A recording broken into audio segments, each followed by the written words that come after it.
In a small town called Tandari, there lived a young boy named Limo. One summer, Limo went to visit his grandfather Baco, who lived in a quiet village named Nundoro. Limo loved spending time with his grandpa. They would laugh, play games, and enjoy the peaceful village life together. One sunny afternoon, Limo sat beside his grandfather and asked, "Grandpa Baco, when I grow up, I want to be a successful person. Can you tell me how to do that?" Grandpa Baco smiled warmly and nodded. "Come with me," he said. They walked to a nearby plant shop in the village. Grandpa Baco bought 2 tiny saplings from there. When they returned home, he carefully planted one sapling in a small clay pot and placed it inside the house near the window. The other sapling he planted in the open yard, under the wide sky. Then Grandpa Baco turned to Limo and asked, "What do you think, Limo? Which of these 2 plants will grow better in the coming years?" Limo thought for a while and replied, "I think the plant inside the house will grow better because it is safe. It won't face hot sun, heavy rain, strong wind, or animals that could harm it." Grandpa smiled again and said, "Let's wait and see what happens."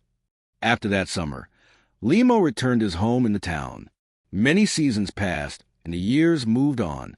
For years later, now a little older, Limo came back to visit Grandpa Baco again in Nundoro village.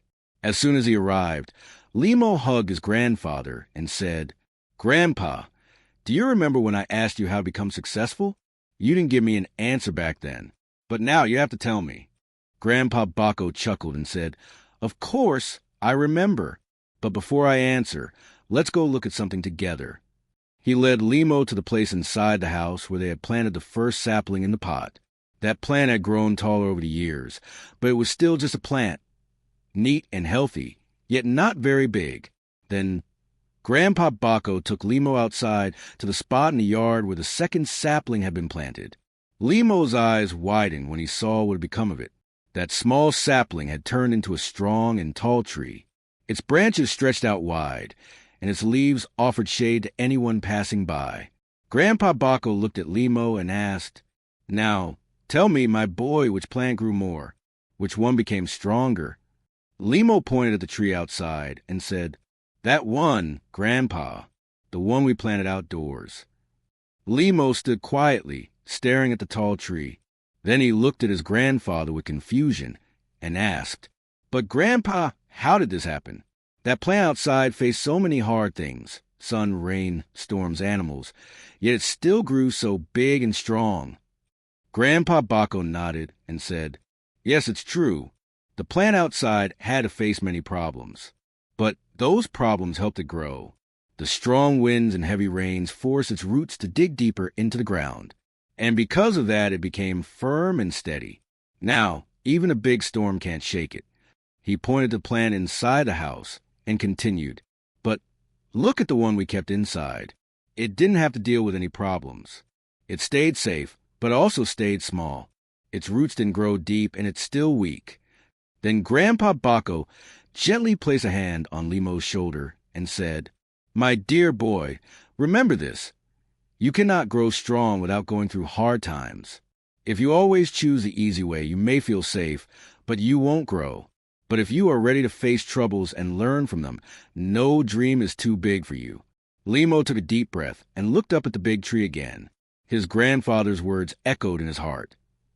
The very problems we try to avoid are sometimes the ones that help us grow the most.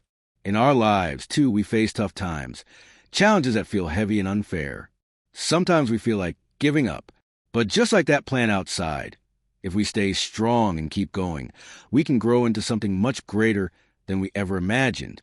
The story of the 2 plants teaches us something simple but powerful. Don't be afraid of challenges.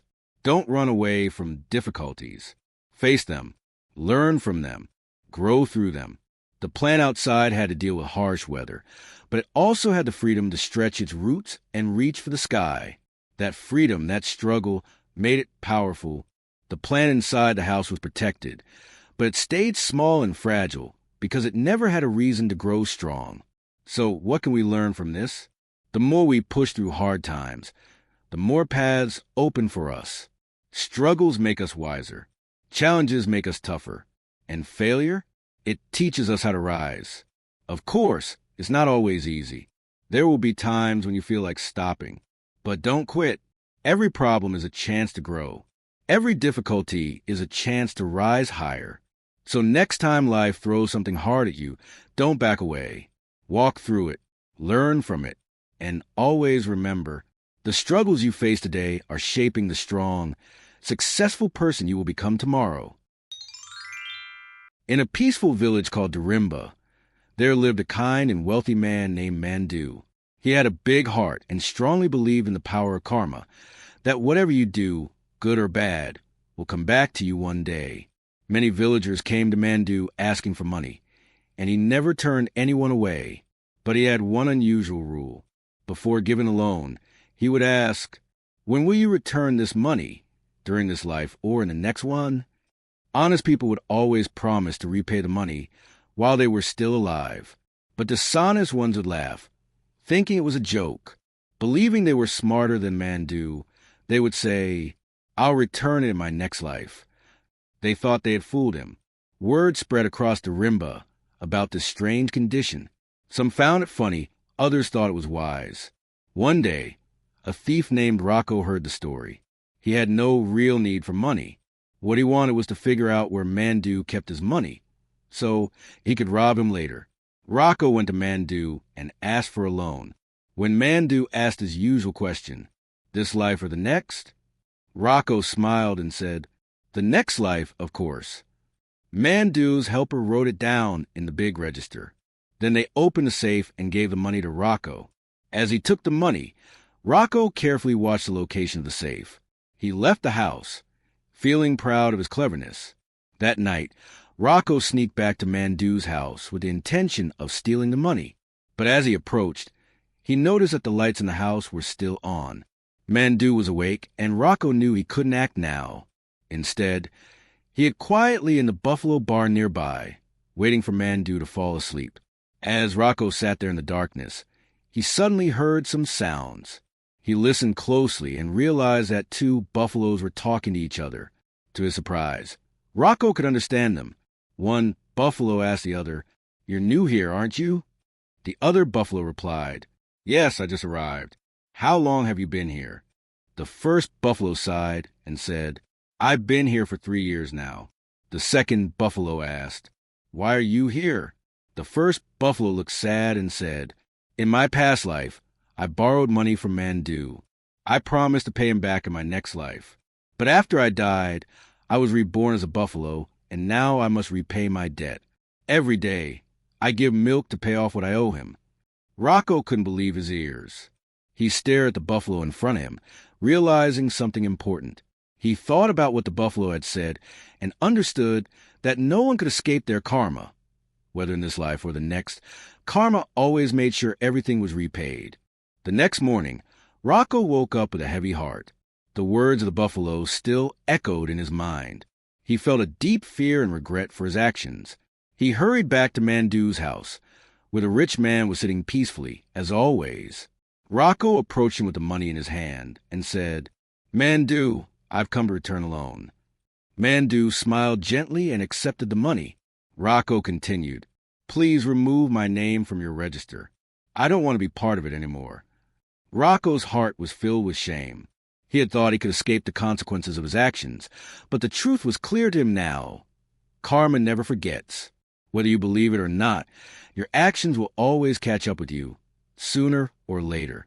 Rocco stood silently as Mandu looked at him with understanding. Mandu then spoke softly, "My friend, you have learned a valuable lesson today. What we do, good or bad, always finds its way back to us. Just like the buffalo who had to repay a debt from its past life, we too cannot escape the consequences of our actions." Rocco felt a deep sense of realization. He understood now that life, much like nature, operates on balance. What we give to the world is what we receive in return.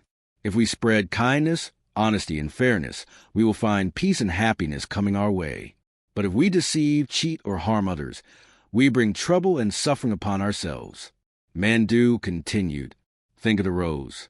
It looks red because it absorbs all the other colors of light and gives back only red.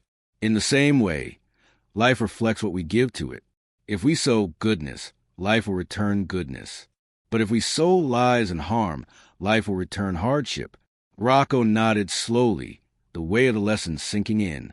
He knew now that no matter how much someone tried to cheat or deceive, karma always ensured that balance would be restored. Mandu smiled. Those who live with truth and goodness may not always see immediate rewards, but their efforts will bear fruit. Those who live by deceit may rise quickly, but they will always fall. Karma ensures that no one truly prospers by harming others. Rocco left Mandu's house with a clear mind and a changed heart. He knew that the path to peace, happiness, and true success was through kindness, honesty, and respect for the world and others. As he walked away, he remembered the buffaloes and the powerful lesson they had taught him. What we give, we receive. Karma never forgets. Thank you for watching. If you enjoy our motivational stories, please comment on what you learned, and do not forget to like and share. Till next time, bye.